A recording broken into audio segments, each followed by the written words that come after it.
బైబిల్లో కలవరానికి గురిచేసే సంఖ్య ఏదైనా ఉంది అంటే అది 666. ఇది భవిష్యత్తు ప్రవచనం కూడా. ప్రవచన గ్రంథమైన ప్రకటన గ్రంథం 13వ అధ్యాయం 16, 17, 18 వచనంలో కనిపిస్తుంది. పేదవారు దగ్గర నుండి ప్రపంచంలో ఉండే ధనికుల వరకు ఈ ముద్ర ఖచ్చితంగా వేయించుకోవాలి. ఈ ముద్ర వేయించుకోకపోతే వారితో కొనుగోలు అమ్మకాలు ఉండవు. అంటే ఒక రకంగా ఆ వ్యక్తికి భూమి మీద జీవితమే ఉండదు. పైగా ఆ ముద్ర వేయించుకొనని వ్యక్తి చంపే అధికారము ప్రభుత్వమే ఇవ్వబోతుంది. అంటే ఎంత క్రూరమైన గవర్నమెంట్ రాబోతుందో మనం అర్థం చేసుకోవచ్చు.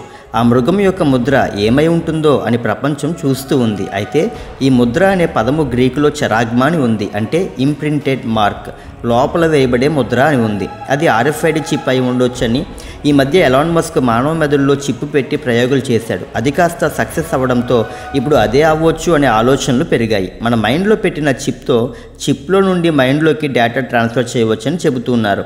ఆ ముద్రలో లేదా సంఖ్యలో జ్ఞానము కలదు. అంటే AI టెక్నాలజీతో కూడా కంపేర్ చేయవచ్చు. ఇలాంటి విషయాల కోసం మా ఛానల్ సబ్స్క్రైబ్ చేసుకోండి, అనేకులకు షేర్ చేయండి.